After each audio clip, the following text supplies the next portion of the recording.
right, so welcome to Do You Have a Struggling Reader? Don't delay, learn what you need to know today. I'm Jennifer Bernheim, founder of Right to Read Advocacy and Special Education Advocate. For today's webinar, I'll be your moderator.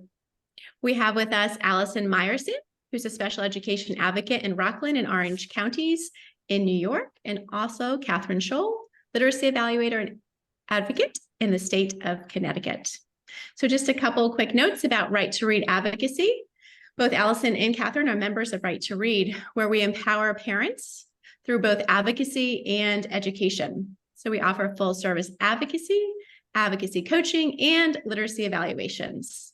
So you can learn more about Allison and Catherine on our website at righttoreadadvocacy.com. During today's webinar, we'd love to hear from you. So if you have any questions, feel free to include those in the Q&A, and we'll get to them as we move through our presentation. We'll also allow for time at the end for other questions. All right, so let's dive in.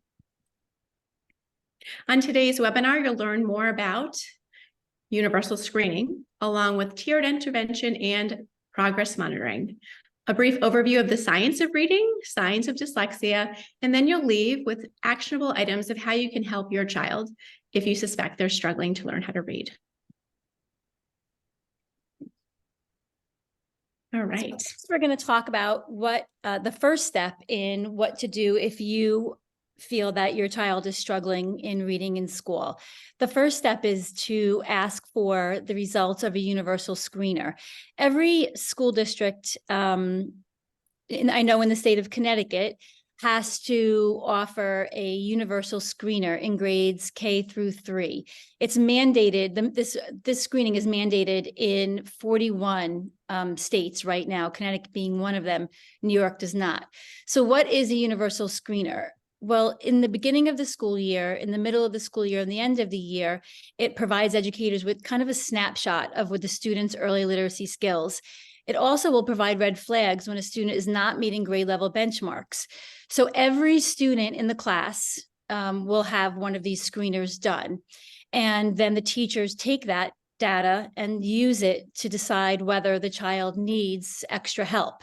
So it measures your critical thinking skills and the abilities necessary for reading success. And that's why we do it. We call it a screener, and we start it in kindergarten because we know that early intervention is the most crucial and critical part of reading success. It's going to assess your critical components of early literacy, which would be your phonemic awareness, phonics, and fluency within the text. This data will then drive instruction moving forward with the students. Okay. Move the slide. Yes. So what is universal screening? We love this website because it's a great snapshot of all of the states and all of the legislation that has been pushed through for dyslexia. So as you can see, it represents every state, and you can click on your own state to see what the laws, what the legislation is so far in dyslexia. So Jennifer has clicked on Connecticut for us to give you an idea of what this data looks like. So here's Connecticut, and it gives you a nice summary to the right. So Connecticut has dyslexia legislation. It does require a screening, a K through 3 universal screener. It does require pre-service requirement, which means that the teachers get instruction on how to use them, when to use them. It says here that it has no intervention requirements, but in our experience, if they do the screener and the child does meet the cutoff score, they do get intervention. And we'll get into that type of intervention next. But so this is an example for Connecticut. But now if you look at New York State, it shows that the little summary, it does have legislation. They're moving along very slowly in New York. It does not have a screening requirement. And it does not require for the intervention or for teacher in services at this time. But I do know, and Allison can speak to this a little deeper because she is in New York, they do have legislation moving forward at this time. There's a big push there. But it's a great site to just reference and to keep going back to see what's there. But back to the universal screeners. So the universal screeners, if it has been done in your state, then as a parent, you have the right to ask the teacher for the results if they don't send it. So if it's not sent home, then as a parent, you can, shoot an email. If you feel that there is some kind of struggling going on, you can send an email and ask for those results. So different types of screeners that are currently used are, and you may have heard these at your parent-teacher conferences. They may bring the screener information up. We have the Acadience reading, which was used to be the Dibbles Next, Ames Web Plus, Amera Learning, Dibbles 6 and Dibbles 8, M-Class, STAR, NWEA, Map Growth. So if you've heard of any of these names during your conferences, that's what your district is using for the universal screener. So questions that you want to ask about the universal screener. So it's September, October, you're noticing that your child is really struggling with their homework. They're having a hard time putting sentences together. Maybe they're having a hard time writing, and you want to reach out to the teacher. The first thing that you want to do is ask about this universal screener, because if you haven't received a notice home about it, you'll need to send an email and ask, which benchmark assessments did you use? Then you want to ask, what were my child's results? So school districts will have what they call a cutoff score, and the cutoff score is what they look at. That data point is what they look at to decide if the child requires more intervention than what they're getting in the classroom. So say I'm just throwing this number out there, say the number is 25%. If your child falls at 26%, they won't qualify for services. But it's important for you as a parent to know, right, that they're at 26%, because in my mind as a parent, I'm going to be watching and I'm going to be seeing what we can do to help. If they fall below that 25%, then they would require intervention services. And at that point, they would be sending a letter home to the parent explaining what that would be. So if it does not meet cutoff services, then what can you do for your child if they, and you want to know that. And then you want to know, how are they using the information from the universal screener to guide their instruction within the classroom? How are they using the data from the universal screener to guide their instruction in small group settings, in the classroom, in the large classroom setting? These are all questions that you can ask the teacher, and the teacher should have this information readily for you. Okay, so now we're going to look at tiered intervention. And this is what would happen if your child performed below a certain cutoff on the universal screener. So there's 3 different names right now that have been circulating. It's the multi-tiered system of support, which is MTSS. There is a scientific research-based intervention, which is SRBI, and there's response to intervention, which is called RTI. They all revolve around a 3-tiered approach. We could go to the next slide and I will. So the MTSS approach, they want the universal screener for all students early in each school year. I can just speak that even in New York, when I taught, although it was not mandated, we still had a screener. So we would look at the screener and we would decide. So they have 3 tiers. You have increasing levels of targeted support for those who are struggling. There's an integrated plan that addresses students' academic, behavioral, social, and emotional needs. And professional development is given to the staff so that they can give those interventions, and they need to monitor progress effectively. We want to involve the families or caregivers so they understand what the intervention is and they could support it at home. The frequent monitoring of students' progress helps decide if they need more intervention.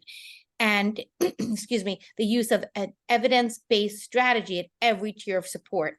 On the next slide, I'm going to show you this visual that really shows what the tiers look like. On the bottom in the green, where it says students, that's everyone. 80 to 90% of our students, every child in that building receives a tier 1 intervention. It's proactive, it's preventative. You want good teaching, good education. Then we have children that fall into it's 5 to 10% in the yellow area. Those students have some risk. For example, in my former district that I taught in, we would have a range. So a child, if they fell below 30 but above 15 percentile, would fall into the targeted group. And that would be a small group, usually between 5 to 7 kids. Unfortunately, 7 was allowed in New York.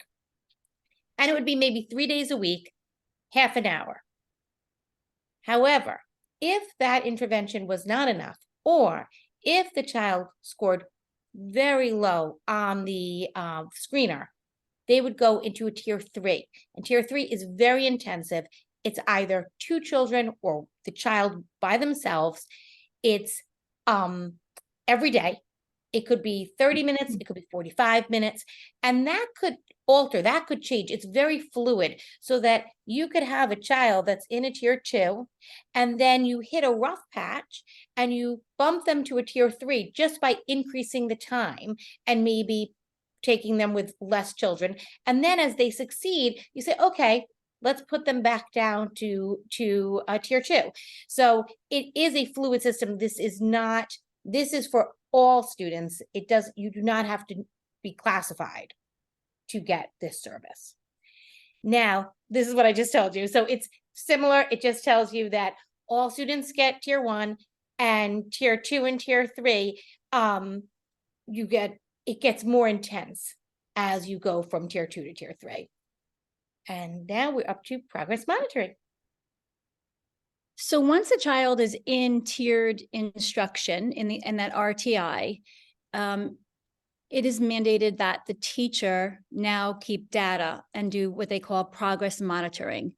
And so progress monitoring is designed to assess how much progress the child is making over time. Because if we're giving them this targeted instruction and this targeted intervention, we want to make sure that they're closing the gap. We want to make sure that the instruction that we're giving is done with fidelity and that the child is responding to it. And the progress monitoring is data that's collected by the teacher. Different school districts require different timeframes, but best practice is usually, depending on the tier that you're in, you should be getting progress monitoring home at least every 8 weeks. In tiered 3 instruction, it should be more frequently than that. I would say every 4 weeks. And this is something that you would be discussing with the teacher. The teacher determines if the student is benefiting from the instruction through that progress monitoring. So we don't know what's happening unless we do check-ins. So you can request a copy of these, the graphs. Some teachers do it really nice in graphs. Some just do it in raw data on a daily basis, and then they put it together at the end of every 2 weeks or 3 weeks. But you as the parent, if you're concerned that you're not seeing progress at home, you're not seeing progress through this tiered instruction, this SRBI, you can then ask for an evaluation for special education. Now, that does not mean that you can't ask for an evaluation for special education while your child is going through the RTI or SRBI process. So a child can be in tier 2 or tier 3 instruction and getting, the one-to-one pullout in tier 3 or the group instruction in tier 2.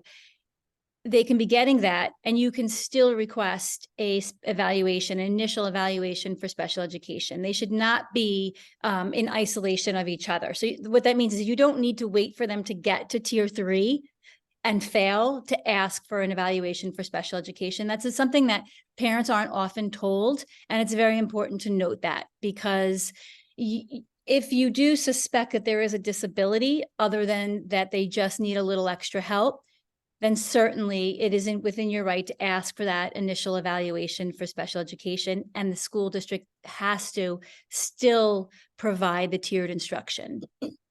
And Catherine, I'll just jump in and say that if you request it and you request it verbally and they say to you, we're going through the tiers, let's see what happens. Do not do that and definitely put it in writing. Yes.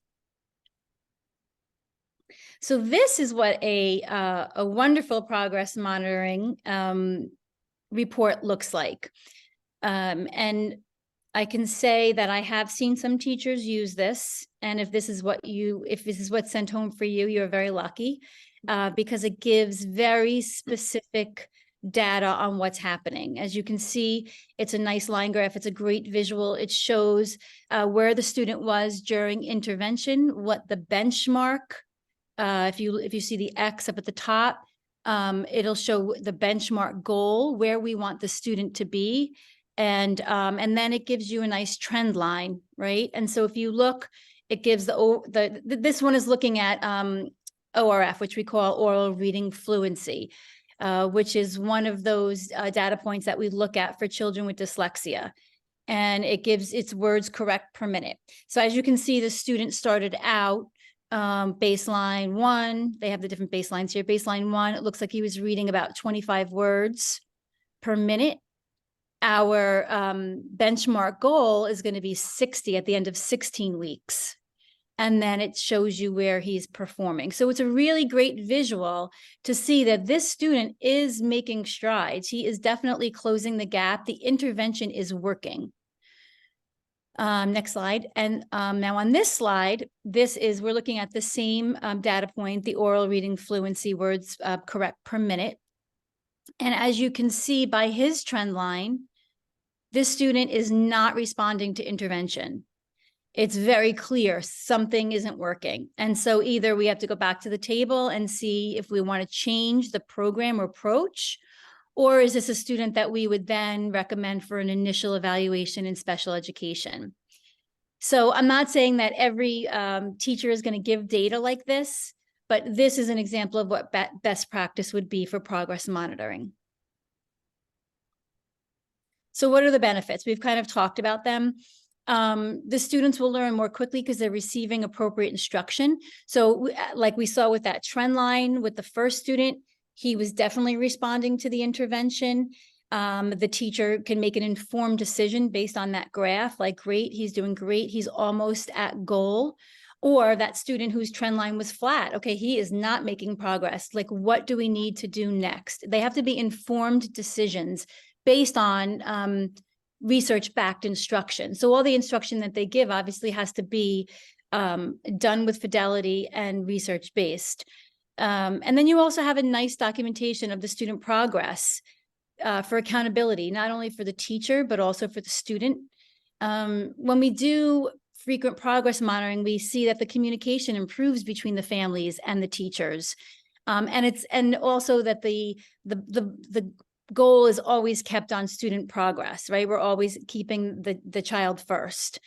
It also allows the teachers to have higher expectations for their students. And in many cases, we see a decrease in special education referrals when RTI is done correctly. If we see RTI done the way that it's supposed to be done, we do see a decrease in those initial referrals. Okay, now we're going to look at the science of reading. So the science of reading is, it represents decades of gold standard research in how the human brain learns to read. We could go to the next slide. Understanding the science of reading. These are 4 models or frameworks that help us understand how the science of reading works. It's the 5 pillars of reading instruction, Scarborough's reading rope, the simple view of reading, and structured literacy.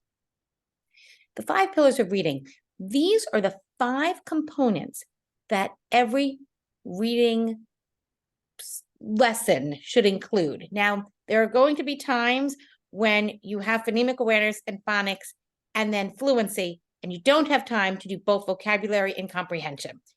That's okay. You could do one and then the other, but you want to have at least 4 of the 5 in every lesson. This is stellar reading instruction to include as much of this as possible. And in the next, we're going to show you, this is a great visual. This is Scarborough's reading rope. So on the top part, the red and the yellow and the orange, that's showing the language comprehension. So the items that are important, background knowledge, the vocabulary, the language structure, syntax, semantics, the verbal reasoning, understanding, inferencing, metaphors, similes, and knowledge of literacy. Those get woven together along with the word recognition, which is down below, the blue and the green. That's being aware of the phonological awareness, the decoding, and sight words. When you put all of that together, that's how you become a skilled reader.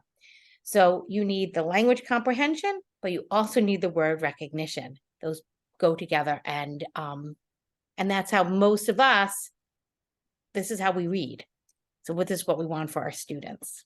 And to just jump in for a second, so this is a lot of, literacy jargon that a lot of parents, may or may not have heard these terms. But this kind of gives you a really great visual of what an appropriate reading instruction approach should look like for all students, not just those students who are getting tiered 2 or tiered 3. So if you have a really strong foundational reading program that incorporates all of these skills, you would, the hope is that everybody is getting the best instruction, and then you would not need tiered instruction for those students. But if you have a child that has a learning disability, like dyslexia or written expression, this type of program would need to dig deeper into those little components. So say that you had a dyslexic learner, that phonological awareness part would need to be expanded in that tiered 2 instruction. But this visual really should represent what's happening in every general education classroom, K through 5, K through 3. So it's kind of just like the overview of how we get to skilled reading. Yeah, and I actually think K through 5. I think you need it in the upper grades too. Yes, I agree. Yes. So structured literacy, it was coined by the International Dyslexia Association, and it refers to a specific way of teaching students how to read. This approach has been shown to support all students, regardless of background or skill level. And this is the parameters that it includes. It has to be explicit, it's systematic and cumulative, it's hands-on, engaging, and multimodal, and it's diagnostic and responsive. Just going to go back for an example, with explicit, if you were teaching something, it can't be assumed. You have to tell the child, teach the child. If you wanted to teach, let's just pretend, I call them the H brothers, CH, SH, TH. Let's pretend you're teaching CH. You would have to show them the CH, go over what the sound is, practice words with that sound. It's systematic and cumulative, which means the next day, let's just pretend you were going to introduce SH, you go back and include CH, because we are getting it all together. Hands-on and using multimodalities. Shaving cream was like an amazing thing. When I taught first grade, you put it on everybody's desk, and now it's hands-on. We're doing words with ch. You're going to trace it. They're engaged. They're verbally saying it. They're feeling it. It's just brings everything together. And diagnostic and responsive, we're going to find out if they learned what we taught them. And then if they didn't, we have to respond. We have to find another way of teaching them that. Or if they did, we go on to the next concept. So it's kind of like a circle. And now, science of dyslexia. And the science of dyslexia, but just back to the last screen on structured literacy. The structured literacy and the science of reading right now is, it's a big buzzword, and, it's in the media all the time right now. There's a lot surrounding it. The science of reading is not a new idea. It's been here for many, many years, many decades. We have many decades of research that show that structured literacy is best practice for teaching reading instruction, for teaching foundational skills in reading, which is the most important part to get a child to learn to read. We learn to read and we read to learn.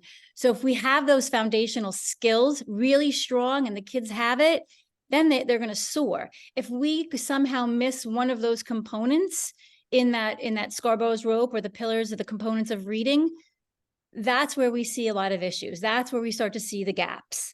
And so, or we start to realize, or we see that a child may have a learning disability, such as dyslexia. So if you suspect that your child is struggling in reading, they've been in tiered instruction, you've been through all of these, they're not making progress, they are getting the structured literacy in the classroom, then there would be a concern to look for a learning disability in reading or written expression. So that takes us on to the signs of dyslexia. I'm not going to read through the whole thing. The main point is that dyslexia is a specific learning disability, and this comes right from International Dyslexia Association, and it is pretty much the gold standard definition for dyslexia. We know that it's neurobiological in origin. It's characterized by difficulties with accurate or fluent word recognition, but the main thing is that it's often unexpected in relation to other cognitive abilities. So what does that mean, unexpected? So it means that the child, their cognitive abilities are typical, but for some reason, they're not able to rhyme words. For some reason, they're not able to hold on to information. It's an unexpected disability. And dyslexic students have problems with reading comprehension, with decoding, with encoding, and which will then in turn affect their growth in vocabulary. So it's going to definitely impede their ability to move forward. And like how we said, you learn to read, you read to learn. It's going to impede that ability to learn as they get older. And we know from all of the research that we have that dyslexia is neurobiological. We can see, this is a great visual from Sally Shaywitz. She's kind of like the guru in dyslexia. If you haven't read her books, I would highly recommend if you suspect your child has dyslexia. They did these, what they call functional MRIs and fMRI of kids who they suspected with dyslexia and kids who were typical and were not suspected of having dyslexia. And what the MRI showed, so they would put them into the MRI machine, they would put up a word up onto the machine, and they would say, okay, which word is the? They'd have to point to the, and they had all these different ways to see. But meanwhile, they are observing how the brain is reacting to what they're doing. So that's why they called it the functional MRI. As you can see on the left, that is the brain of a non-impaired student. And as you can see, they saw activity in those three areas. I'm not going to get too much into the science of it because that could be a whole nother presentation, but you can see there's activity in three areas. Whereas in the dyslexic student, only one area of the brain lights up when they're doing that. So it's really compelling research to show that, a dyslexic student is not just being lazy. The dyslexic student just isn't like, we hear all the time, head in the clouds or not paying attention or taking so long. It really is a neurobiological disorder that's happening in the brain. So different signs of dyslexia, and this is, really an overview. There's a lot of different signs, but in preschool, we see red flags when a student cannot remember common nursery rhymes, or they can't rhyme words, right? They have difficulty learning their alphabet. They have difficulty learning and spelling the letters in their own name that they're exposed to day in and day out.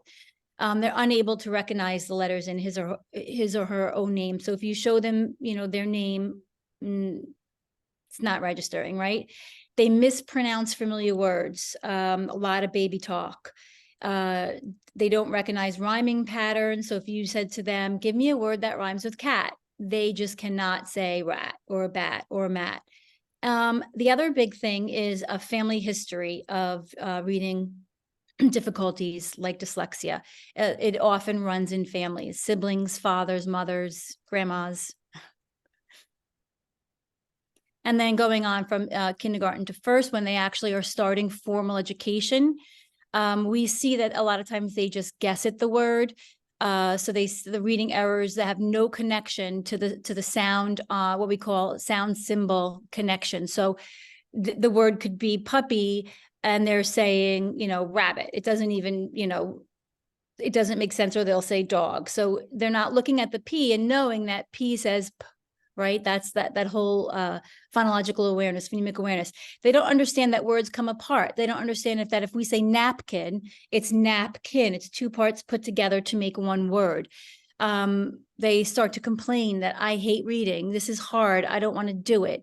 One thing is that they'll tell you that the words kind of all jumbled together on one page, that they just see, gray. They don't see a word for a word. That's a huge sign. Again, the history of reading problems. They can't sound out simple words, that we feel that they should be able to, and then they don't associate the letters with the sounds like we talked about before. And also, you could say on this page, but constantly trying to get out of reading. And that's huge. They are always, as soon as you say we're going to start reading, they want to go to the bathroom, they want to go to the nurse, their head hurts. Mm-hmm.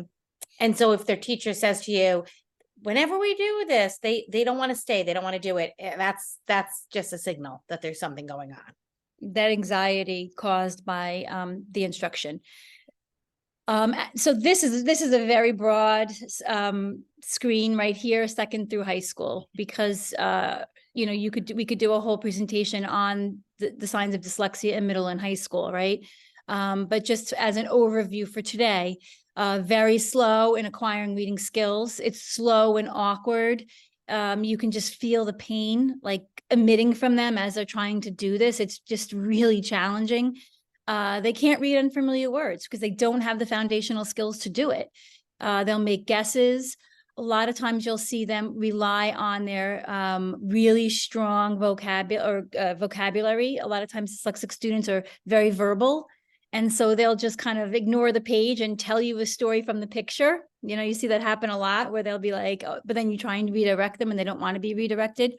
And they don't have strategies. They haven't internalized the strategies that are being taught in the tiered 1 instruction because they may have dyslexia. And that's, we know that that's what happens. They will avoid reading out loud at any cost because they're starting to realize that they don't have the skills and they don't want anyone to know that. So they overcompensate, again, by maybe telling the story by just looking at pictures. Signs of through speaking is that they, a lot of times, and this isn't on here, we will see that that students with dyslexia have word recall issues. So general words, like they say, oh, mom, when we watch the movie, can we have that stuff that we eat? Oh, what is it called again? Popcorn, right? And the mom would say popcorn. A lot of issues, that's when we start to see the issues with word retrieval. So they're searching for a specific word, but they just can't grab it. They can't get it in their head. They'll pause a lot. You'll hear them reading and saying, a lot, or they just skip over words because they don't know them. They'll confuse words like tornado and volcano. They substitute mispronunciation of long, unfamiliar, or complicated words. We see that a lot with adults that have dyslexia, right? They haven't been taught how to break down a word. They haven't been taught the phonics part. So they see the word and they try and put it together. And usually you'll see that they need a extra time to respond, what we call as wait time. So those are basically a lot of the signs. Now, what happens if you suspect that your child has dyslexia? What can you do to help your child? Okay, so the number one thing, don't delay. If you think it now, take care of it now. It's not going to get better without an intervention. Make all requests in writing. There's a saying, if it's not in writing, it didn't happen. What would be very helpful is emailing. Then it's time-stamped, date-stamped, and you could always find it. Share your concerns with the teacher.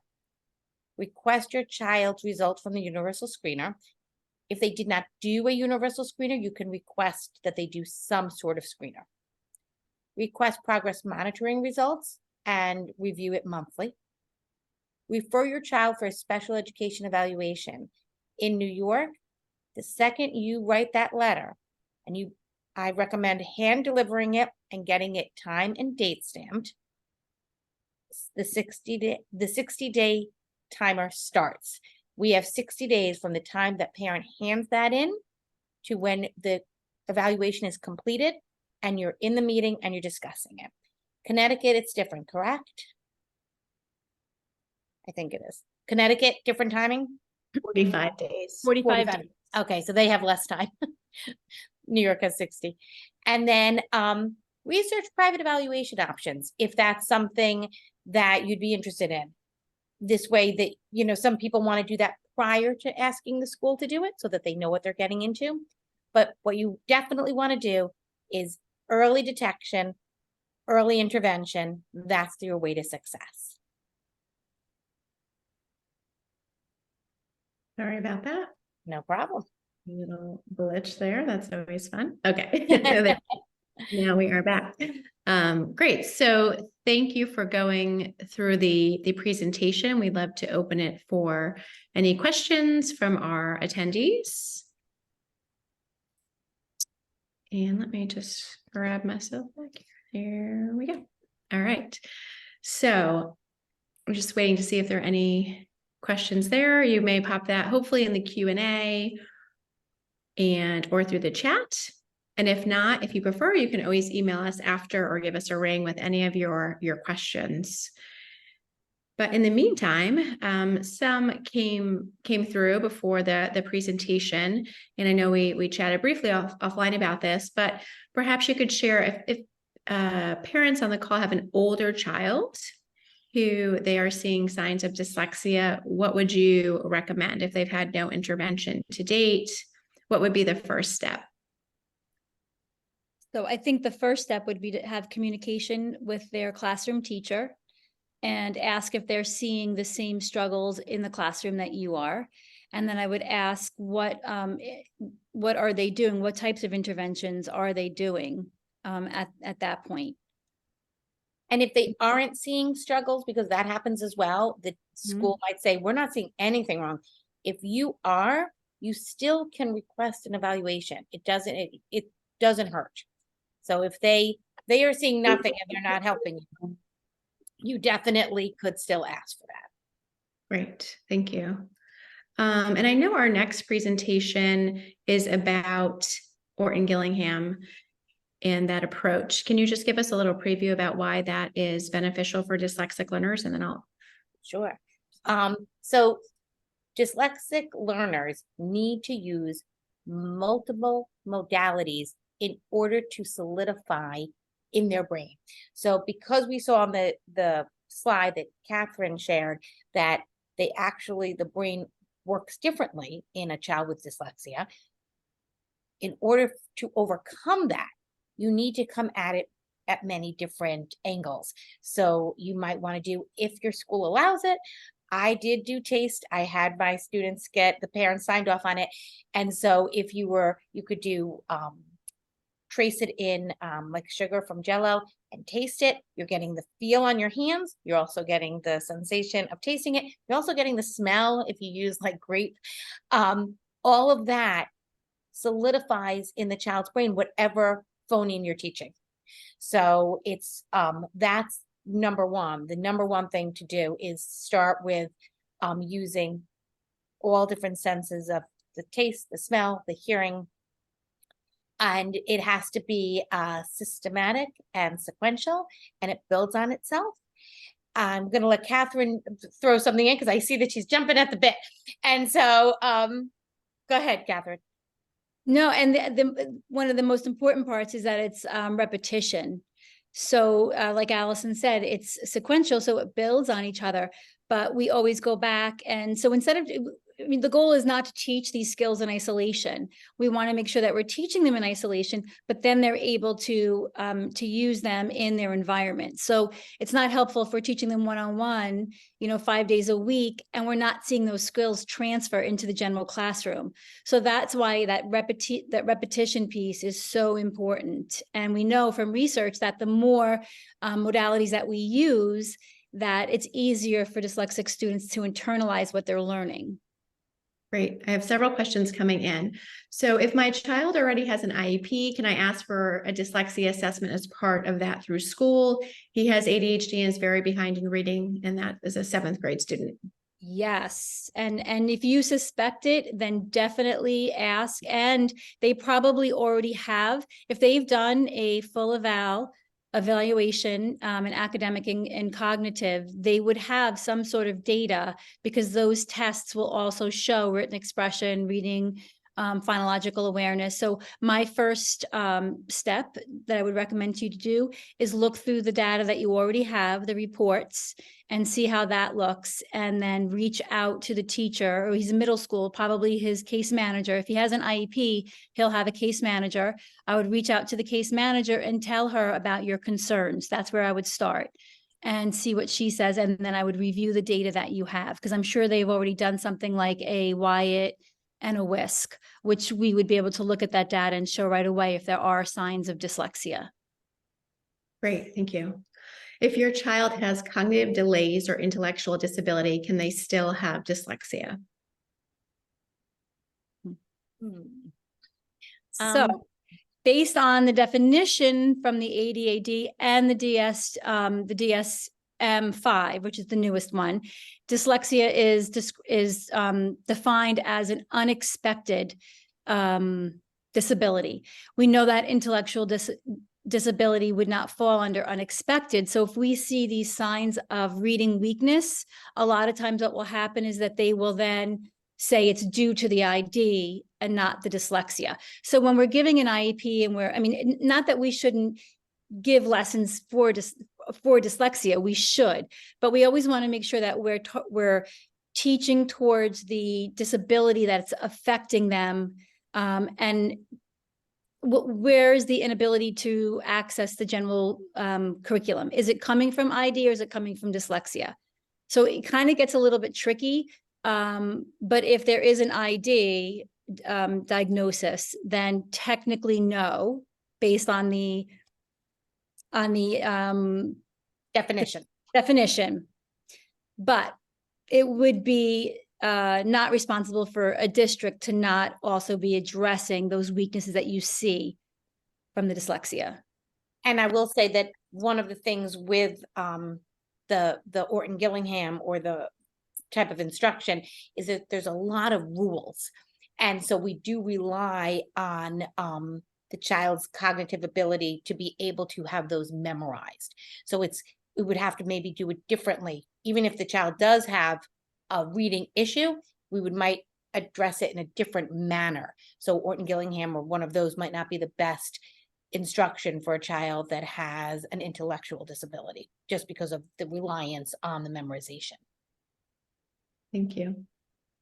If your child is already in special ed and has an IEP and you suspect your child has dyslexia, what kind of test should you ask for in a triennial evaluation? Be the C-top, right?